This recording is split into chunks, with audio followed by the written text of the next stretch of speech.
Hari ini saya ajak saudara untuk memikirkan satu hal yang sangat simpel atau sangat sederhana. Sebetulnya Tuhan itu mau apa terhadap kita? Ya, dengarkan. Simpel saja, kita akan cari hari ini sebetulnya apa sih yang Papa mau terhadap kita di dunia itu apa? Ada banyak hal yang sering terjadi dalam diri kita, tapi kita jadi lupa apa sebetulnya yang Tuhan inginkan. Mari kita buka surat 1 Yohanes pertama ayat yang pertama. Saudara yang dikasihi Tuhan, ternyata yang Tuhan mau tidak banyak, sederhana saja yang Dia mau. Dan hari ini kita akan diberitahu apa yang Dia inginkan atas kehidupan kita. Apa yang telah ada sejak semula. Ini yang Dia mau. Yaitu apa yang telah ada sejak semula. Saudara, sebagai pengertian saja, nanti kalau saudara pulang baca Kejadian 1 ayat 1, Yohanes 1 ayat 1, dan 1 Yohanes 1 ayat 1. 3 ayat ini ada kata pada mulanya, semula. Dan itu hebat sekali. Yohanes adalah rasul murid Yesus yang betul-betul mengerti paling dalam di dalam hati Bapa di surga. Apa yang telah ada sejak semula. Kalau saya sudah sebut Kejadian 1 ayat 1, Yohanes 1 ayat 1, apa itu yang ada sejak semula? Firman. Firman. Segala sesuatu dalam hidup kita ini adalah firman. Katakan amin. Firman, apa saja firman. Bahkan dalam Yohanes 1 ayat 3 dahsyat sekali. Tidak akan ada segala sesuatu, bukan cuma di dunia, tapi di alam semesta ini tanpa firman. Firman itu segala-galanya.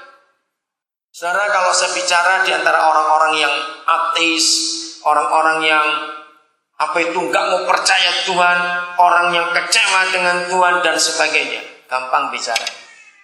Saya mau tanya kepada orang-orang itu, dan seluruh dunia pasti mengakui. Saudara bisa bayangkan kalau dunia nggak ada komputer, bisa ngerti? Bayangkan kalau dunia nggak ada komputer. Ingat tahun 70-an yang lalu, tahun 80-an masih banyak, belum semuanya, 90-an baru mulai. Kalau nggak ada komputer, orang check-in pesawat mau terbang itu lamanya luar biasa. Masih telepon dulu, ngecek dulu bangku mana yang kosong, ada, bisa bayangkan itu. Kenapa saya ajak saudara berpikir, bayangkan kalau dunia nggak ada komputer. Kita nggak bisa bayangkan kacaunya seperti apa, gerak semua akan lambat. Komputer tidak akan ada kalau nggak ada mesin tik. Dari situ awalnya, mesin tik dulu. Maka itu keyboard komputer tetap harus mengikuti aturan mesin tik. Sebelum ada mesin tik, saudara pernah mikir ada apa dulu? Ayo mikir.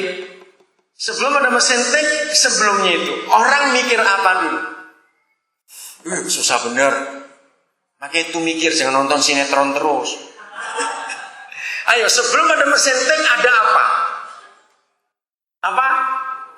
Mesin cetak. Mesin cetak.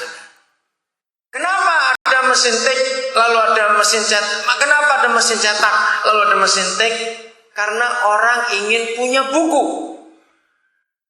Nah, dengarkan. Dari bagian itu saya meyakinkan semua orang di dunia.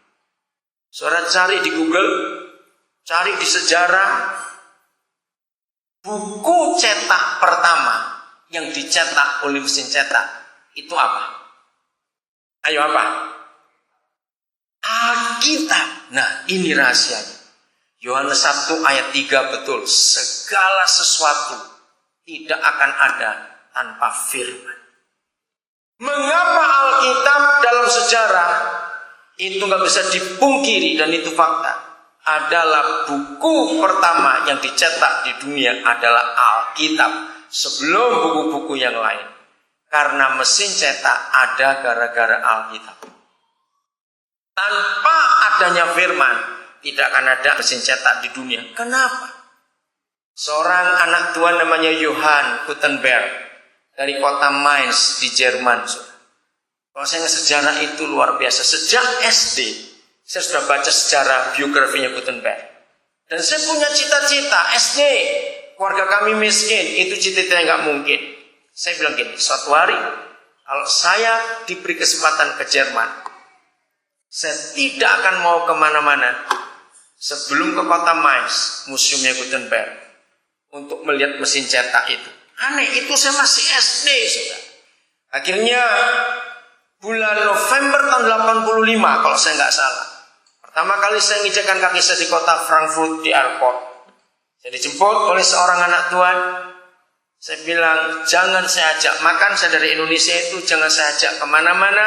Saya minta ke kota Mainz, saya dari Frankfurt ke Mainz, kira-kira cuma 30 km, dekat sekali. Ngapain ke Mainz?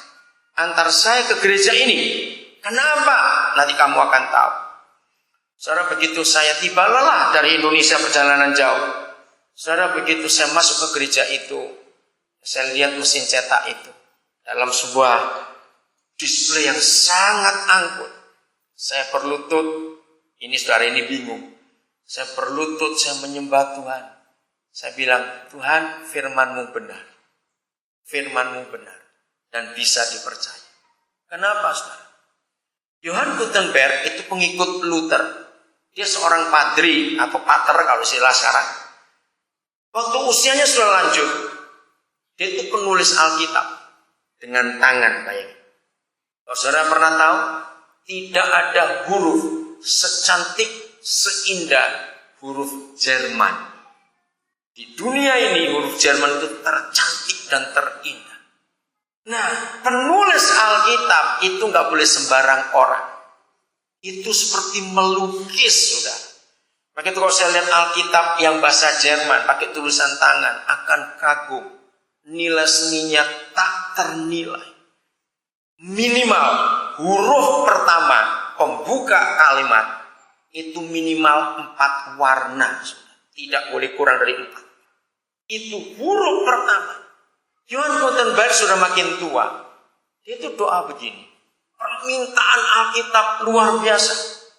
Karena apa yang dibawa oleh Luther Martin Luther dalam pembaruan, Eropa gempar. Waktu itu gereja menutup firman ini, hanya boleh membaca dalam bahasa Latin, tidak boleh bahasa yang lain. Banyak orang tidak bisa bahasa Latin. Begitu terjadi reformasi, maka permintaan Alkitab luar biasa. Bayangkan, mau coba silakan berapa bulan seorang nulis nyalin Alkitab pakai tangan, tulisan Indonesia aja, nggak tulisan Jerman. Orang nyoba nggak berapa bulan ini satu selesai kejadian sampai wahyu. Nah, Johann Gutenberg tidak bisa berkata, Tuhan beri saya mesin cetak. Nggak pernah ada kok. Dia doanya begini. Tuhan beri aku sesuatu. Dia nggak tahu apa itu. Yang mana supaya firman ini cepat diperbanyak. Dan orang bisa membacanya. Nah, apa itu sesuatu? Dia tidak tahu. Dalam doanya Roh Kudus beri dia hikmat. Dia bayangkan papan digrafir dengan huruf-huruf. Dia punya gambaran itu, lalu ditempel, diberi tinta dan ditempelkan. Ternyata kebalik yang pertama itu. Dia belum bisa bayangkan. Akhirnya dia bilang, wah ini perlu uang banyak. Dia punya teman pengusaha bisnisnya dari Austria. Saya lupa siapa namanya. Dia cerita kepada bisnismen ini, bisa nggak kamu modali aku? Untuk apa? Akhirnya dia memodali mesin cetak itu. Eksperimennya berkali-kali. Sampai akhirnya lempengan-lempengan huruf dari logam. Maka itu saudara, pabrik mesin cetak terbesar di dunia itu juga di Jerman, di kota Heidelberg. Maka itu mesin cetak terkenal di dunia juga namanya Heidelberg sampai hari ini. Di Jerman. Nah, dari mesin cetak pertama itu lahir mesin tik, lalu lahir telegram, lahir komputer sampai hari ini. Jadi saudara tahu apa yang telah ada sejak semula? Apa itu? firman.